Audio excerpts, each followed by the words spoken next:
तो हेलो दोस्तों बॉलीवुड को फटे में अपनी हाथ डालने की बहुत जल्दी होती है, इसलिए कभी रीमेक बनाता है तो कभी अच्छी स्टोरी नहीं बनाता है और कभी ऐसी मूवी बना देती है कि साला मजा ही आ जाता है। ऐसा ही एक मूवी आई है जिसका नाम है जोली LLB 3, जिसको करने वाला हूँ रिव्यू, वो भी मलाई मार के। देखो इसके कहानी तो परफेक्ट है ही, साथ में जो किसानों का मुद्दा उठाया है ना, वो भी बहुत ही बढ़िया तरीके से उठाया है। और स्टोरी को पॉलिटिकल एंगल में ना ले जा करके जो साइड से निकाला है ना, वही अच्छे क्रिकेटर की एग्जाम्पल है। मेरा मतलब है बिना बांसुरी के ही नागिन पकड़ा गई। पिक्चर में हमें क्लाइंट चोर सतरंगी मुतना तो हमें दिखेगा ही, साथ में दिखेगा दोनों वकीलों की बॉन्डिंग। त्यागी और मिश्रा पैसे कमाने के लिए लड़का को लड़की बना सकता है, नंबर 1 जोली कहलाने के लिए दोनों एक दूसरे को संतरे दबा सकते हैं। मेरा मतलब है कि दोनों में फाइट कर सकते हैं, एक दूसरे के साथ लात घूसे कर सकते हैं। तो जरा सोचो, बिना पैसे लिए किसानों को हक दिलाने के लिए कैसे लड़ा होगा दोनों साथ में। पिक्चर की असल कहानी यही है। पिक्चर आपने अगर नहीं देखी है तो इमोशन को छुपा करके रखना, अपने गर्लफ्रेंड पे खर्चे मत कर देना, क्योंकि यहाँ पे आप इमोशन भी फील करोगे, आंख से आंसू भी आएगा और पिक्चर को अप्रिशिएट भी करोगे। पिक्चर की फर्स्ट हाफ बहुत ही फन वे में चलती है, देखने में मजा आता है, टाइम का भी नहीं पता चलता। जैसे दोनों जोली लड़ते हैं एक दूसरे से, वो सारी चीजें, एक दूसरे को चिढ़ाते हैं, जज को भी लपेटे में लेना चाहते हैं।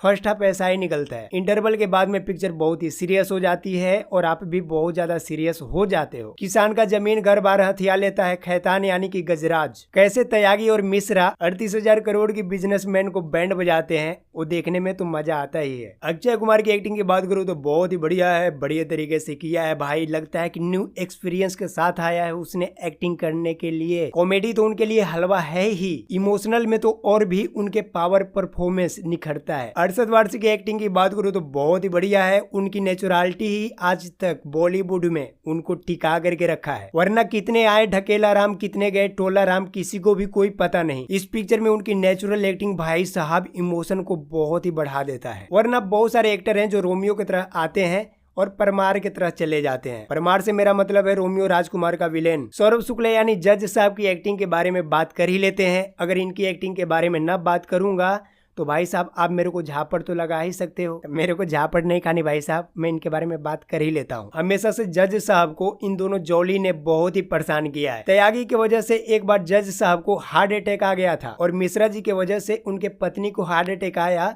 और स्वर्ग सिधार के लिए चली गई। तो जज साहब हैं वो पड़ गए अकेला, तो क्या करेंगे, अकेला कुछ न कुछ तो करेंगे ही। तो उन्होंने क्या करा कि टिंडर ऐप को अपने फिंगर से घुमाना चालू कर दिया। यही वजह है कि उनको लेडी इंस्पेक्टर से घुटरू घू अभी चल रहा है। हाइट में छोटा लेकिन पटाखा इनको चाहिए था 6 फुट का। साला पैसा हो ना तो कुछ भी हो सकता है भाई साहब। गजराज राव की एक्टिंग के बारे में बातें करूँ तो भाई साहब पिक्चर के मेन सोल है, मेन हड्डी है। जिस तरह से उन्होंने अपने कैरेक्टर को पोर्ट्रे किया भाई साहब, लगता है कि हाँ एक एक्टर ऐसा भी है पिक्चर के अंदर जो बिना कुछ बोले ही अपने एक्सप्रेशन से लोगों को प्रभावित कर देता है। पिक्चर में जितना गंदे लुक दिए गए हैं उतना ही वो अच्छे लगते हैं। उनकी परफॉर्मेंस 1 नंबर वाली है, तो 1 नंबर की कैटेगरी में रखना पड़ेगा। पिक्चर में जो कमियां है उसके बारे में बात कर ही लेता हूँ। हमने पार्ट 1 देखा है, हमने पार्ट 2 देखा है। उसमें कॉमेडी के साथ साथ तगड़ी स्टोरी भी थी और तगड़ी इन्वेस्टिगेशन भी थी। इसकी जो स्टोरी है किसान पे है तो एक हिसाब से बढ़िया है, लेकिन इन्वेस्टिगेशन पे ऐसा कुछ भी नहीं दिखाया गया कि भाई बहुत ज्यादा इन्वेस्टिगेशन कर रहा है, सबूत इकट्ठे कर रहे हैं। खैतान यानी गजराज राव को हराने के लिए ये लोग आकाश पाताल एक कर रहे हैं, ऐसा कुछ भी नहीं है। कुल मिला के पिक्चर डिसेंट है, 1 टाइम वॉच है। अक्षय कुमार की परफॉर्मेंस, अरशद वारसी के परफॉर्मेंस, अपना सौरभ शुक्ला की परफॉर्मेंस, जितने भी सारे एक्टर है ना सभी की परफॉर्मेंस 1 नंबर की है। आपको पता ही नहीं चलेगा कि 2.5 घंटे कैसे चले गए। तो आप अगर पिक्चर को देखना चाहते हो तो जाकर के देख सकते हो। पिक्चर आपको थोड़ी हंसाएगी भी और ज्यादा इमोशनल भी करेगी। पूरे फैमिली के साथ जाकर के देख सकते हो, एंजॉय कर सकते हो। तो हेलो दोस्तों, ये थी हमारी आज का रिव्यू। साइन करेक्ट का वीडियो अगर आपको अच्छा लगा हो तो लाइक कर देना,